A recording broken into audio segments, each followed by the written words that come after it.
الحمد لله رب العالمين والصلاة والسلام على قائد الغر المحجلين نبينا محمد وعلى آله وصحبه أجمعين وبعد. محترم سامعین، دینی و ملی بھائیوں اور بہنوں، السلام علیکم ورحمۃ اللہ وبرکاتہ۔ ریڈیو کویت کے ہفتہ وار دینی پروگرام باتیں جن سے زندگی سنورتی ہے میں آپ سب کا استقبال ہے۔ یہ پروگرام آپ سب کا ہے اور آپ سب کے دینی جذبات کا ترجمان ہے۔ اس پروگرام کے ذریعے ہم وہ باتیں سنتے ہیں جن سے زندگی بنتی، سنورتی اور سدھرتی ہے۔ محترم سامعین، آج ہم گویائی اور گفتگو سے متعلق ایک عظیم نشانی کے بارے میں بات کریں گے۔ کیا گود میں دودھ پیتے بچے کے لیے ممکن ہے کہ وہ فصیح زبان میں بات کرے؟ کیا یہ ممکن ہے کہ دودھ پیتے بچے ماں کی گود میں بات کریں؟ جی ہاں، اگر اللہ چاہے، جس نے ہر چیز کو گویائی عطا کی ہے، تو دودھ پیتے بچے بھی بات کر سکتے ہیں۔ یہ اللہ کی نشانیوں میں سے ایک نشانی ہے جسے صادق و مصدوق صلی اللہ علیہ وسلم نے بیان کیا ہے۔ آئیے سنتے ہیں۔ صحیح بخاری اور مسلم کی روایت ہے، حضرت ابو ہریرہ رضی اللہ تعالی عنہ بیان کرتے ہیں کہ اللہ کے رسول صلی اللہ علیہ وسلم نے ارشاد فرمایا، لم یتکلم فی المہد الا ثلاثہ، گود میں 3 بچوں کے سوا کسی نے بات نہیں کی۔ پہلے نمبر پر حضرت عیسیٰ علیہ السلام، اور دوسرے کا واقعہ یہ ہے کہ بنو اسرائیل میں ایک آدمی تھے، ان کا نام جریج تھا۔ وہ نماز پڑھ رہے تھے کہ اسی بیچ ان کی ماں آئی اور اس نے انہیں پکارا۔ انہوں نے دل میں سوچا کہ میں اپنی ماں کا جواب دوں یا نماز پڑھتا رہوں۔ اس پر ان کی والدہ نے غصہ ہو کر بد دعا کی، اللہم لا تمیتہ حتی تریہ وجوہ المؤمسات، اے اللہ اس وقت تک اسے موت نہ آئے جب تک یہ زانیہ عورتوں کا منہ نہ دیکھ لے۔ جریج اپنے عبادت خانے میں رہا کرتے تھے۔ ایک مرتبہ ان کے سامنے ایک فاحشہ عورت آئی، بدکار عورت آئی اور اس سے بدکاری کرنے کا ارادہ کیا، لیکن جریج نے اس کی خواہش پوری کرنے سے انکار کر دیا۔ یہ عورت ایک چرواہے کے پاس آئی اور اس سے اپنی خواہش پوری کی، جس سے ایک بچہ پیدا ہوا۔ عورت نے اس کی نسبت جریج کی طرف کر دی کہ یہ بغیر نکاح کے پیدا ہونے والا بچہ جریج کا ہے۔ چنانچہ اس خبر کو سنتے ہی لوگ آئے اور بغیر تحقیق کے جریج کا عبادت خانہ توڑ دیا اور انہیں ان کی عبادت گاہ سے باہر نکال کر کے سخت سست کہا، برا بھلا کہا اور سزا دینے کی تیاری کی۔ اس پر انہوں نے وضو کیا اور 2 رکعت نماز ادا کی۔ اس کے بعد بچے کے پاس آئے اور اس سے پوچھا، من ابوک یا غلام، بچے تیرا باپ کون ہے؟ بچہ اللہ کے حکم سے بولا، میرا باپ فلاں بکریوں کا چرواہا ہے۔ یہ سنتے ہی قوم کے لوگ پچھتانے لگے۔ سب لوگوں نے جریج سے معذرت کی اور کہنے لگے کہ ہم آپ کا عبادت خانہ سونے کی بنا دیں گے، لیکن انہوں نے کہا کہ نہیں، ہرگز نہیں، جیسا تھا ویسے ہی بنا دو، مٹی کا ہی بنے گا۔ گویا یہ دوسرا بچہ ہے جس نے ماں کی گود میں بات کی، جس کے حوالے سے اللہ کے نبی صلی اللہ علیہ وسلم نے ہمیں بتایا۔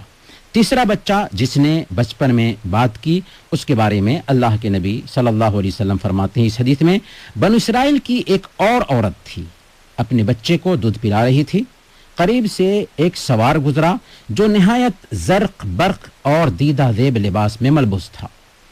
اس عورت نے دعا کی، اللہم اجعل ابنی مثلہ، اے اللہ میرے بچے کو اسی جیسا بنا دے۔ لیکن بچہ اللہ کے حکم سے بولا، جو ابھی ماں کی گود میں تھا، دودھ پی رہا تھا، اللہم لا تجعلنی مثلہ، اے اللہ مجھے اس جیسا نہ بنانا۔ پھر اپنی ماں کے سینے سے لگ کر دودھ پینے لگا۔ حضرت ابو ہریرہ رضی اللہ تعالی عنہ حدیث بیان کرتے ہوئے کہتے ہیں، مجھے ایسے لگ رہا ہے جیسے آپ صلی اللہ علیہ وسلم کو دیکھ رہا ہوں اور آپ اپنی انگلی کو چوس رہے ہیں، بچے کی دودھ پینے کی کیفیت بیان کرنے کے لیے۔ یعنی اللہ کے نبی صلی اللہ علیہ وسلم نے اپنی انگلی چوس کر بچے کی اس کیفیت کو بیان کیا جس میں اس نے یہ بات کی تھی۔ پھر ایک باندی کو بچے کے قریب سے لے جایا گیا جس کے مالک اس کو مار رہے تھے۔ اس عورت یعنی بچے کی ماں نے اس باندی کو دیکھ کر کے دعا کیا، اللہم لا تجعل ابنی مثل ہذہ، اے اللہ میرے بچے کو اس جیسا نہ بنانا۔ بچے نے پھر اپنی ماں کے سینے سے منہ ہٹایا اور کہا اللہم اجعلنی مثلہا، اے اللہ مجھے اس جیسا بنا دے۔ اس عورت نے اپنے بچے سے پوچھا ایسا تم کیوں کہہ رہے ہو؟ کیونکہ اس نے دیکھا کہ بچہ بات کر رہا ہے۔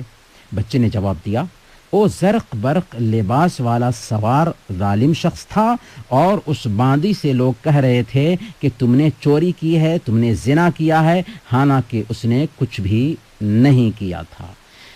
محترم سامعین، صحیح بخاری اور مسلم کی یہ روایت ہے۔ اس سے پتہ چلتا ہے کہ 3 بچوں نے ماں کی گود میں بات کی۔ 3 بچوں کے سوا کسی نے بھی ماں کی گود میں بات نہیں کی۔ اور وہ 3 بچے کون کون ہیں؟ پہلے نمبر پر حضرت عیسیٰ علیہ السلام، دوسرے نمبر پر جریج راہب کے قصے میں بدکار عورت کا بچہ، اور تیسرے نمبر پر دودھ پلانے والی عورت کا بچہ۔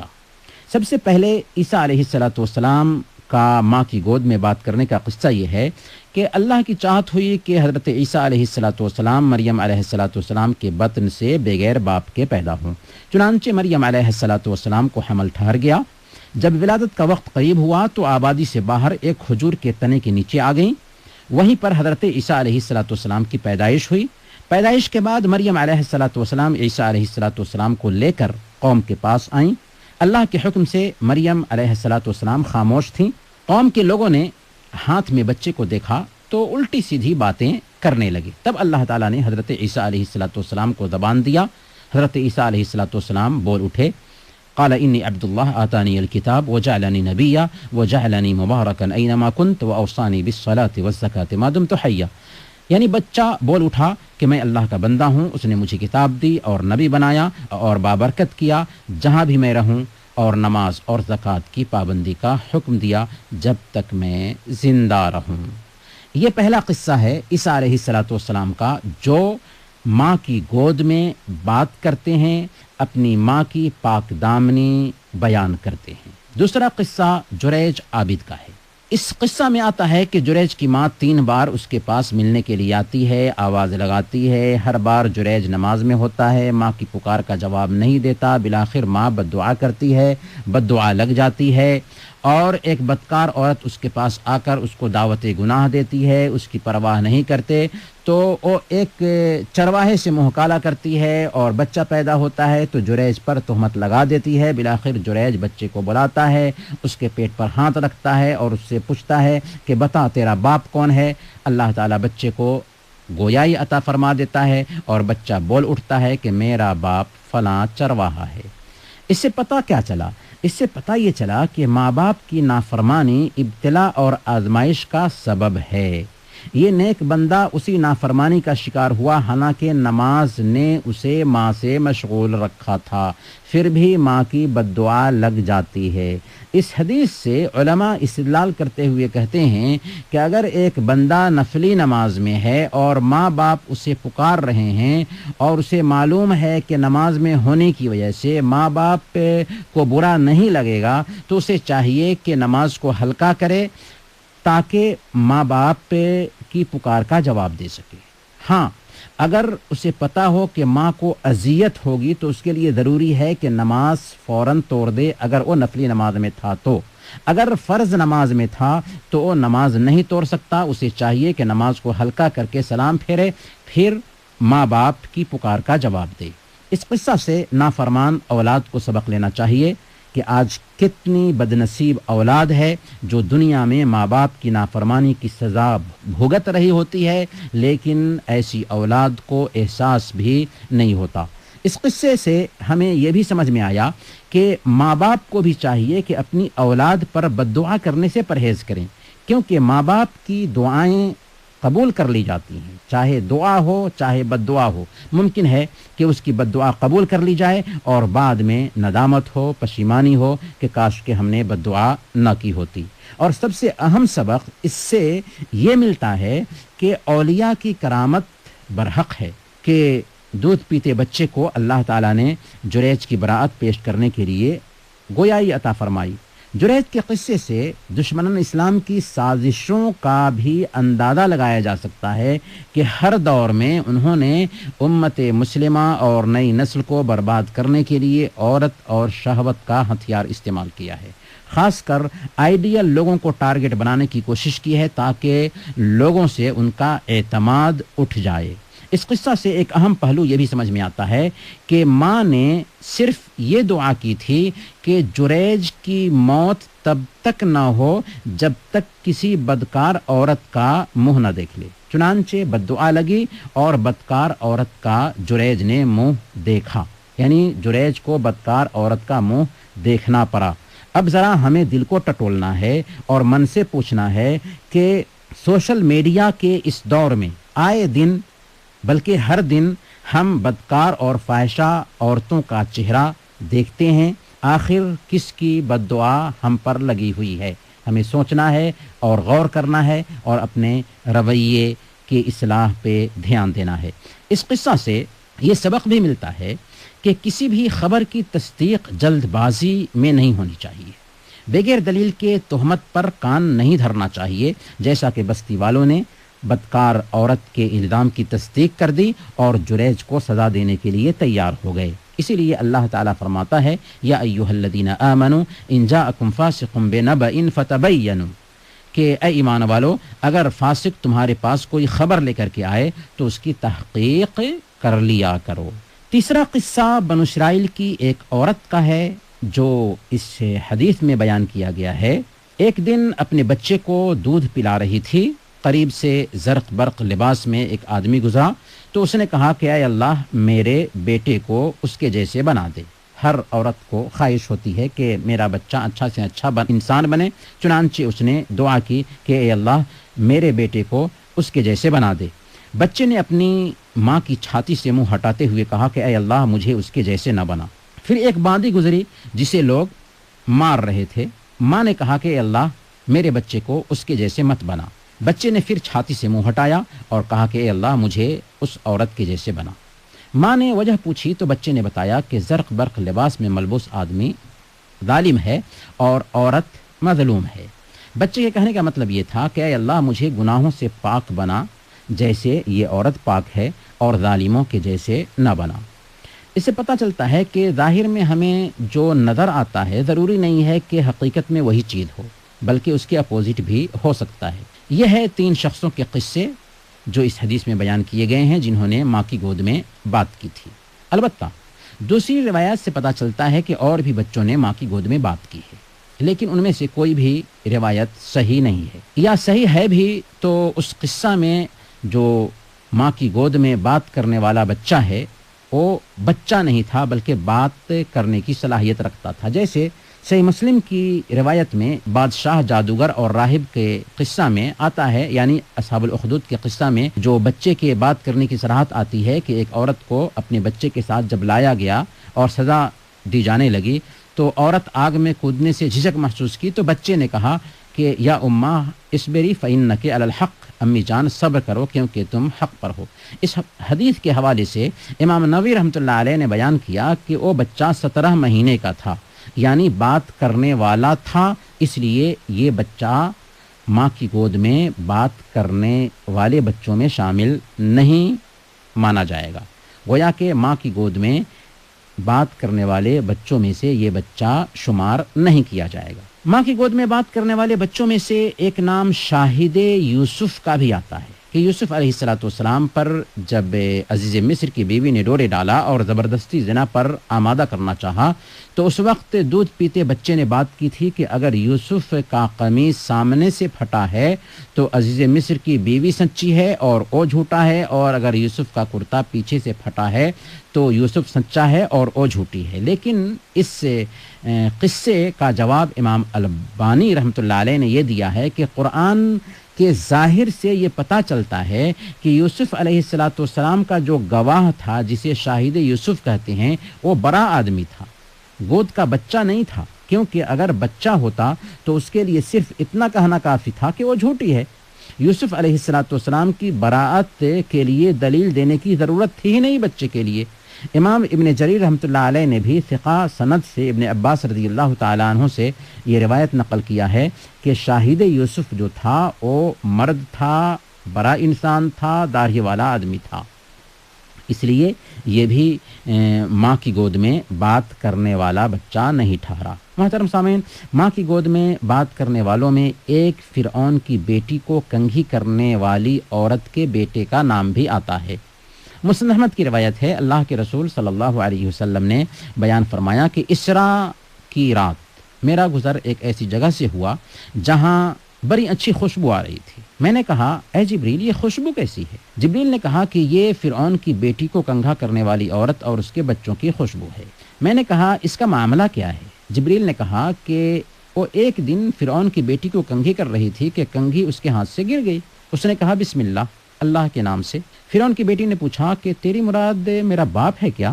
عورت نے کہا کہ بالکل نہیں، بلکہ اللہ میرا اور تیرے باپ کا بھی رب ہے۔ فرعون کی بیٹی نے کہا کہ اپنے باپ کو خبر کر دوں؟ عورت نے کہا کہ کر دو۔ چنانچہ اس نے خبر کر دیا۔ فرعون نے اسے بلایا، اس سے پوچھا کہ اے فلاں عورت، کیا میرے علاوہ بھی تیرا کوئی رب ہے؟ عورت نے کہا کہ میرا اور تیرا رب اللہ ہے۔ فرعون نے تانبے کی ایک ہانڈی میں تیل کو گرم کرنے کا حکم دیا۔ جب تیل خوب جوش مارنے لگا تو فرعون نے جوش مارتے ہوئے تیل میں اس کے سارے بچوں کو ایک ایک کر کے ڈال دیا، یہاں تک کہ اس کے دودھ پیتے بچے کی باری آئی تو اللہ نے بچے کو بولنے کی قوت دی۔ اس نے کہا یا اماں اصبری فإن عذاب الدنیا اہون من عذاب الآخرہ، امی جان صبر کرو کیونکہ دنیا کا عذاب آخرت کے عذاب سے آسان ہے۔ اس روایت کو علامہ البانی رحمۃ اللہ علیہ نے ضعیف کہا ہے، جبکہ علامہ احمد شاکر نے مسند احمد کی تعلیق میں اسے صحیح قرار دیا ہے۔ خلاصہ یہ سمجھیں کہ 3 ہی بچے ایسے ٹھہرتے ہیں جن کے بارے میں مستند طریقے سے ثابت ہے کہ انہوں نے اپنی ماں کی گود میں بات کی ہے۔ دوسری روایتوں کے بارے میں بعض علماء کا اختلاف ہے اور بعض لوگ کہتے ہیں کہ انہوں نے بات کی ہے، جیسا کہ فرعون کی بیٹی کو کنگھی کرنے والی عورت کے بچے کا بات کرنا ہے۔ محترم بھائیو، ہم آپ کی کال بھی لیں گے لیکن ایک چھوٹے سے وقفہ کے بعد۔ هذا القرآن يوحدنا لطريق الخير يوجهنا الله تعالى أنزله ورسول الله معلمنا۔ محترم سامعین، ریڈیو ہٹ کے ہفتہ وار دین پروگرام میں ایک بار پھر آپ سب کا استقبال ہے۔ ہمارے ساتھ ایک کالر ہیں، ان کی کال لیتے ہیں۔ السلام علیکم ورحمۃ اللہ وبرکاتہ۔ وعلیکم السلام ورحمۃ اللہ وبرکاتہ۔ جی کون اور کہاں سے بات کر رہے ہیں؟ جی مظہر بول رہا ہوں شیخ منگل سے۔ جی مظہر صاحب، کیا پوچھنا چاہیں گے؟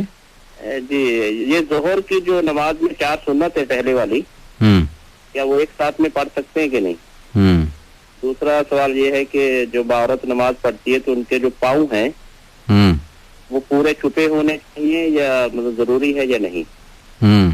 ایک سوال چھوٹا سا اور ہے کہ بچے ابھی واش روم میں واش بیسن اندر ہے تو بچہ ہے چھوٹا، ان کو مطلب دھونے کے لیے اگر واش روم میں اندر لے کے جا سکتے ہیں تو اس جگہ میں پھر وضو کر سکتے کہ نہیں؟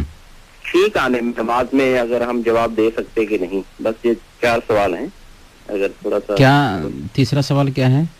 تیسرا یہ ہے کہ واش بیسن جو اندر باتھ روم کے اندر ہے تو جو وہاں پہ ہم لوگ وضو کرتے ہیں اکثر، کیونکہ آپ کو پتہ فلیٹ میں رہتے ہیں تو بچہ چھوٹا ہے، اس کو دھونے کے لیے پیشاب وغیرہ کے لیے اسی جگہ دھونا پڑتا ہے، تو پھر بعد میں ہم لوگ وضو وہاں پہ کر سکتے کہ نہیں؟ تو ٹھیک ہے، اس سلسلے میں ہم ایک چھوٹا سا لاسٹ میں پوچھا تھا کہ اگر ٹھیک آ جائے نماز میں تو اس میں اس کا جواب ہم خود دے سکتے، باہر والا تو جواب نہیں دے گا ہم خود، لیکن ہم جواب دے سکتے کہ نہیں اس کا؟ بہت بہت شکریہ۔ ایک اور کالر ہیں، ان کی کال لیتے ہیں۔ السلام علیکم ورحمۃ اللہ۔ السلام علیکم ورحمۃ اللہ وبرکاتہ۔ شاید کال ڈراپ ہو گئی ہے۔ مظہر صاحب نے منگف سے 4 سوال پوچھا ہے۔ ان کا پہلا سوال ہے، کہتے ہیں کہ ظہر کی نماز میں جو سنتیں ادا کرتے ہیں انہیں کیا ایک ساتھ پڑھ سکتے ہیں یا طریقہ کیا ہوگا ان کی ادائیگی کا؟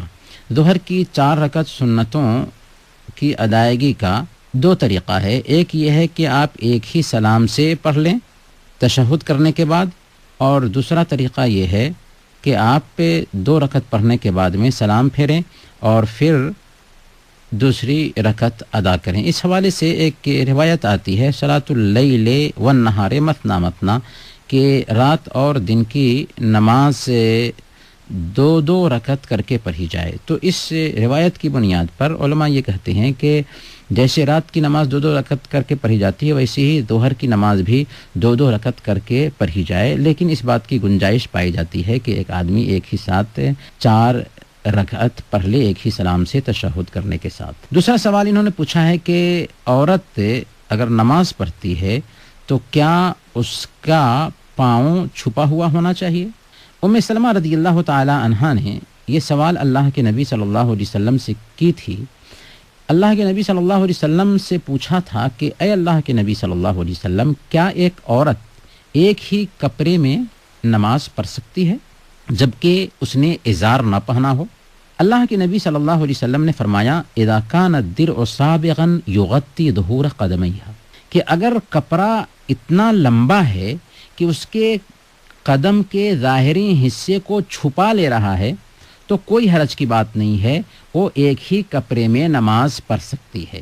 پتہ یہ چلا کہ اگر ایک عورت مثال کے طور پر نائٹی پہنے ہوئی ہے اور ازار نہیں پہنا ہوا ہے، کوئی حرج کی بات نہیں ہے، اس کے لیے اسی میں نماز پڑھنا جائز ہے. البتہ نائٹی یا کوئی بھی لباس ہو، عورت کا لباس لمبا ہونا چاہیے.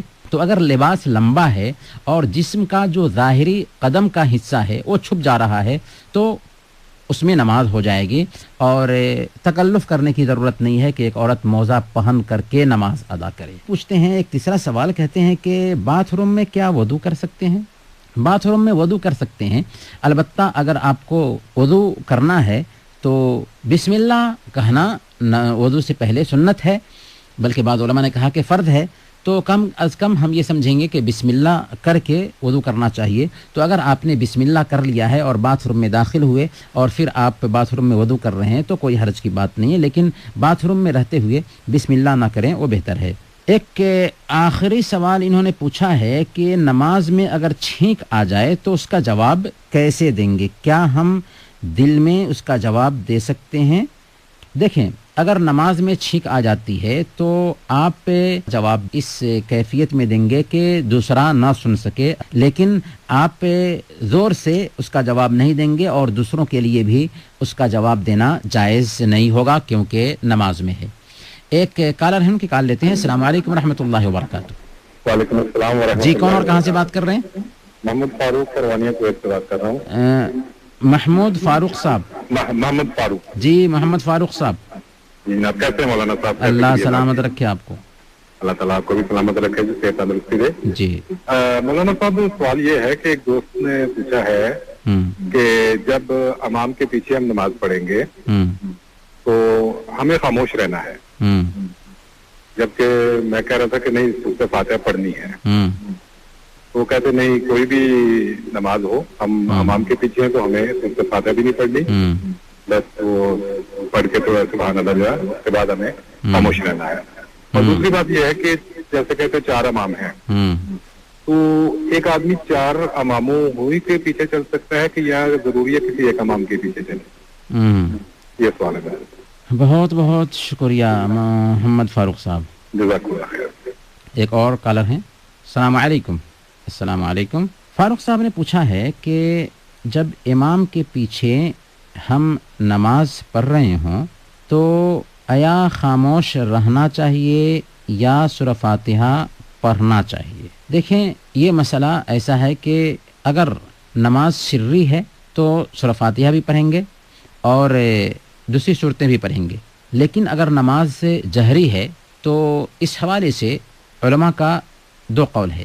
بعض علماء یہ کہتے ہیں کہ اگر جہری نماز ہے تو امام کی قرأت مقتدی کی قرأت ٹھہرے گی، اور اگر سری نماز ہے تو اس میں پڑھنا ضروری ہوگا.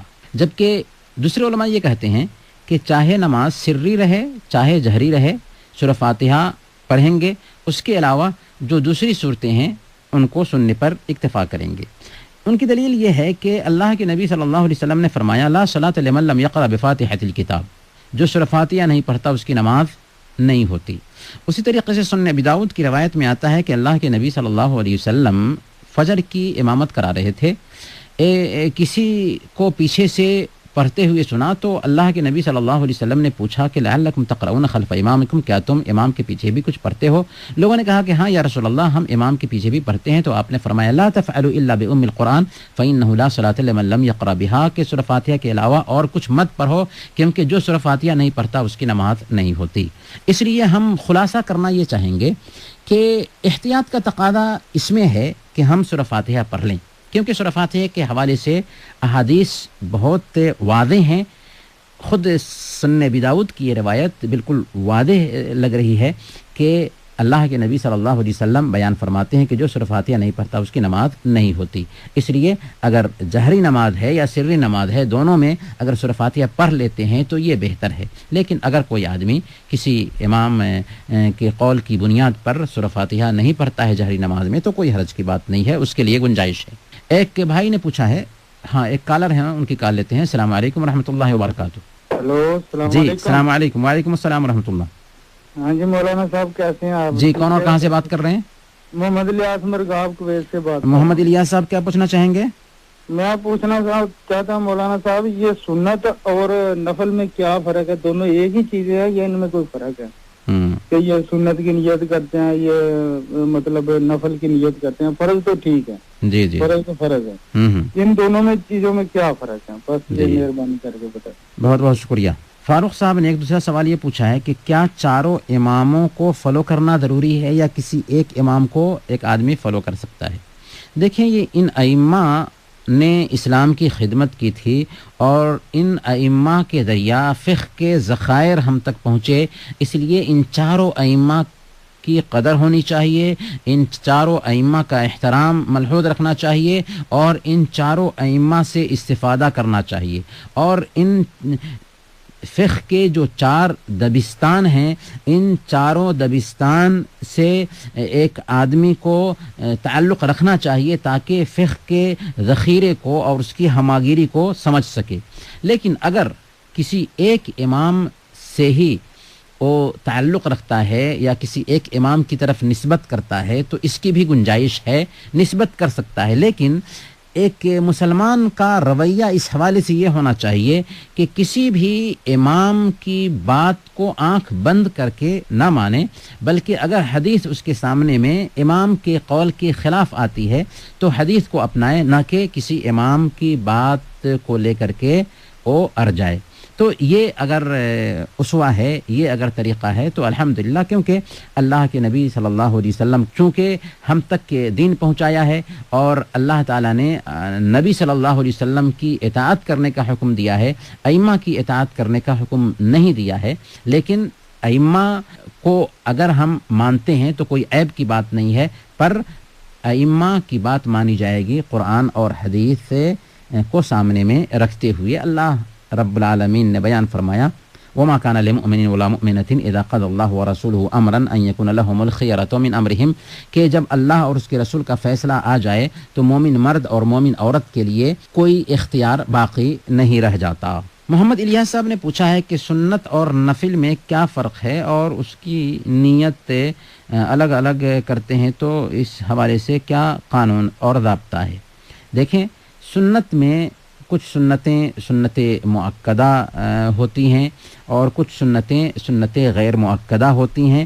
اس ناحیہ سے سنتوں کی تفریق ہے، لیکن اگر ہم نفل کہیں گے نا تو نفل نمازوں میں یہ ساری سنتیں آ جاتی ہیں، کیونکہ فرائض کے علاوہ جو بھی نمازیں ہیں وہ ساری کی ساری نمازیں نفل نمازیں ٹھہرتی ہیں۔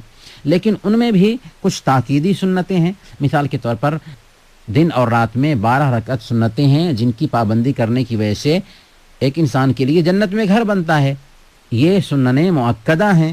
اس کے علاوہ بھی سنتیں ہیں جو تاکیدی نہیں ہیں لیکن سنت ہیں۔ تو اگر علی الاطلاق نفل نماز کہا جائے تو نفل نماز میں عام نوافل بھی آ جائیں گے اور اسی طریقے سے اس میں سنتیں بھی آ جائیں گی۔ ایک بھائی نے پوچھا ہے کہ سونا سے بدلیں یا روپیہ سے بدلیں تو کیا اس میں کمی اور بیشی ہو سکتی ہے؟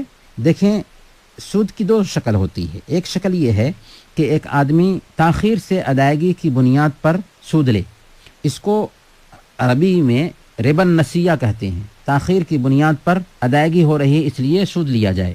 دوسری قسم ہے ربا الفضل، یعنی ایک ہی جنس میں زیادتی کے ساتھ میں اگر تبادلہ ہو رہا ہے تو وہ بھی سود ہوگا. اور ایسی 6 چیزیں حدیث میں بیان کی گئی ہیں جن سے اگر کوئی سامان بدل رہے ہیں تو اس میں کمی اور زیادتی ہوگی تو سود ہو جائے گا. حدیث میں صحیح مسلم کی حدیث ہے, اس میں اللہ کے نبی صلی اللہ علیہ وسلم بیان فرماتے ہیں کہ سونا سونا کے بدلے, چاندی چاندی کے بدلے, گندم گندم کے بدلے, جو جو کے بدلے, کھجور کھجور کے بدلے اور نمک نمک کے بدلے, مثلاً بمثل سواءً بسواء یدن بیدن, یہ سب کے سب مثل بمثل ہونا چاہیے, برابر برابر ہونا چاہیے اور ہاتھوں ہاتھ ہونا چاہیے. فَإِذَا اخْتَلَفَتْ هَذِهِ الْأَجْنَاسِ فَبِيعُوا كَيْفَ شِئْتُمْ إِذَا كَانَ يَدًا بِيَدٍ. اگر اجناس میں تبدیلی آ جائے تو جیسے چاہو بیچو اگر ہاتھوں ہاتھ ہے تو. یعنی اگر کوئی آدمی سونا سونا کے بدلے بیچ رہا ہے تو زیادتی ہو گئی تو سود ہے. چاندی چاندی کے بدلے بیچ رہا ہے اس میں زیادتی ہوئی تو سود ہے. پیسہ پیسہ کے بدلے بیچ رہا ہے اس میں زیادتی ہو گئی تو سود ہے. ہاں, ایک ملک کی کرنسی دوسرے ملک سے چینج کر رہا ہے تو اس میں کمی زیادتی ہو سکتی ہے, لیکن ایک ہی ملک کی کرنسی دوسرے ملک کی کرنسی سے چینج کر رہا ہے تو اس میں زیادتی ہو جائے گی تو وہ سود ہو جائے گا. تو یہ 6 چیزیں ہیں جس میں سود لازم آتا ہے. ہاں, اگر اجناس بدل جائیں, مثال کے طور پر سونا چاندی کے بدلے میں لے رہے ہیں, یا جو گندم کے بدلے میں لے رہے ہیں, یا نمک کھجور کے بدلے میں لے رہے ہیں تو کوئی حرج کی بات نہیں. لیکن کھجور کھجور سے لیں گے تو برابری ہونی چاہیے. اگر 2 kg کھجور دے کر کے 1 kg کھجور لیتے ہیں تو یہ سود ہو جائے گا. اللہ کے نبی صلی اللہ علیہ وسلم کے پاس ایک صحابی آتے ہیں, 2 kg ردی کھجور لے کر کے جاتے ہیں بازار میں, اور 2 kg کھجور سے 1 kg اچھی کھجور بدل کر کے لاتے ہیں اور اللہ کے نبی صلی اللہ علیہ وسلم کو پیش کرتے ہیں اور کہتے ہیں کہ یا رسول اللہ, میں نے آپ کے لیے 2 kg ردی کھجور سے 1 kg اچھی کھجور بدلا ہے اور آپ کی خدمت میں لایا ہوں تاکہ آپ تناول فرمائیے. آپ نے فرمایا اوہ عین الربا, یہ تو سراسر سود ہے. تو ان 6 چیزوں میں سود کی آمیزش تب آئے گی جبکہ برابری میں نہ ہو, کمی بیشی اس میں آ جائے تو سود کی آمیزش آ جائے گی. ایک بھائی پوچھتے ہیں کہ میرا ایک دوست اپنی زمین بیچ دیا, اس کے برابر میں میری زمین تھی, مجھ سے اس نے پوچھا بھی نہیں. اب مجھے کیا حق بنتا ہے کہ دعویٰ کروں کہ مجھے وہ زمین لینی چاہیے؟ دیکھیں, یہ بات حسن معاملہ میں آتی ہے کہ آپ کا اگر دوست تھا اور اس نے اپنی زمین بیچی تو آپ سے مشورہ لے لیتا, لیکن اب آپ کو اختیار نہیں ہے کہ آپ دعویٰ کریں کہ آپ ہی اس زمین کے حقدار تھے, کیونکہ زمین کا بٹوارہ ہو چکا تھا اور ایک دوسرے کی زمین کی حد بندی ہو چکی تھی. ہاں, شریعت میں ایک قاعدہ ہے کہ اگر ایک ہی ساتھ میں زمین لیتے ہیں اور آدھا آدھا دونوں کی وہ زمین ہے تو ایسی حالت میں اگر بٹوارہ نہیں ہوا تھا, حد بندی نہیں ہوئی تھی, تو آپ کا جو شریک ہوگا وہ آپ سے اجازت لیے بغیر دوسرے سے وہ زمین نہیں بیچ سکتا.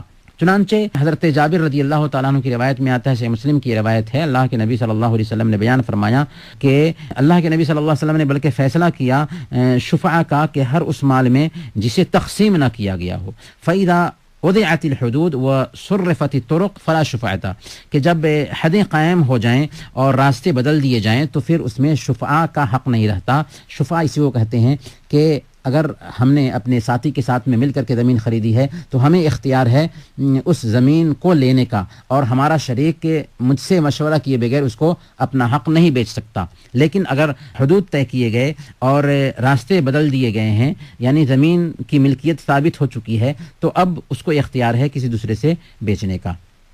ایک بھائی نے پوچھا ہے کہ کیا کسی نے قبر کا عذاب دیکھا ہے؟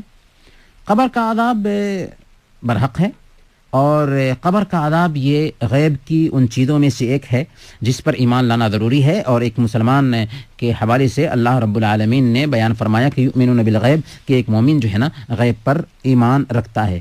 اب یہ کہیں گے کہ قبر میں عذاب کی کیفیت کیا ہوتی ہے, ہم اگر قبر کھودے تو دیکھتے نہیں, تو ہم آپ کو یہ کہیں گے کہ اگر ایک آدمی سویا ہوا ہو اور سونے کی حالت میں آپ دیکھیں کہ وہ مختلف طرح کی چیزیں دیکھتا ہے, وہ دیکھ رہا ہے کہ مجھے کوئی بھگا رہا ہے اور میرے پیچھے بھاگ رہا ہے اور میں دوڑ رہا ہوں, یا کوئی مجھے مار رہا ہے, تو وہ تو خواب میں دیکھ رہا ہوتا ہے. اگر وہ جگتا ہے تو ایسی کوئی چیز وہ دیکھ نہیں رہا ہوتا، بالکل وہی کیفیت ہے قبر کے عذاب کی. اگرچہ آپ قبر کھودیں تو کچھ بھی نہ دکھائی دے، یہ غیب کا مسئلہ ہے. اور اللہ کے نبی صلی اللہ علیہ وسلم جو الصادق المصدوق ہیں، انہوں نے بتا دیا ہے قبر کے عذاب کے بارے میں نصوص واضح ہیں، اس میں کسی طرح کے شبہے کی کوئی گنجائش نہیں ہو سکتی. اللہ کے نبی صلی اللہ علیہ وسلم نے بیان فرمایا لولا اللہ تدافنوا لدعوت اللہ ان یسمعکم من عذاب القبر، اگر مجھے یہ ڈر نہ ہوتا کہ تم مردوں کو دفن کرنا ترک کر دو گے تو میں اللہ سے دعا کرتا کہ تمہیں قبر کا عذاب سنا دے. اس لیے اس حوالے سے بالکل ہمیں مطمئن رہنا چاہیے. ایک بھائی نے پوچھا ہے کہ چہرہ کا پردہ کیا ضروری ہے اور چہرہ کا پردہ کیا شریعت کا حکم ہے؟ جی ہاں، یہ اللہ کا حکم ہے، اور اللہ رب العالمین نے قرآن کریم میں بیان فرمایا وَإِذَا سَأَلْتُمُهُنَّ مَتَاعًا فَاسْأَلُوهُنَّ مِنْ وَرَاءِ حِجَابٍ، کہ جب تم اللہ کے نبی صلی اللہ علیہ وسلم کی بیویوں سے کچھ مانگو تو پردے کی اوٹ میں مانگو. اللہ کے نبی صلی اللہ علیہ وسلم کی بیویاں مومنوں کی ماں کا درجہ رکھتی ہیں، اس کے باوجود بھی حکم یہ دیا گیا کہ جب تم اللہ کے نبی صلی اللہ علیہ وسلم کی بیویوں سے مانگو تو پردے کی اوٹ میں مانگو. اور حضرت عائشہ صدیقہ رضی اللہ تعالی عنہا بیان کرتی ہیں ازواج مطہرات کے بارے میں کہ ہم لوگ احرام کی حالت میں ہوتے تھے تو ہم اپنے چہرہ کو کھول کر کے رکھتے تھے، لیکن وہاں سے جب لوگوں کا قافلہ گزرتا تو ہم اپنے چہرے کو ڈھانک لیا کرتے تھے. تو اس سے بھی پتہ چلتا ہے کہ چہرے کا پردہ ہونا چاہیے. رہی بات یہ کہ کیوں ہونا چاہیے، تو ظاہر سی بات ہے کہ مٹھائیاں اگر کھلی رکھی جائیں تو مکھیاں عام طور پر لگتی ہیں.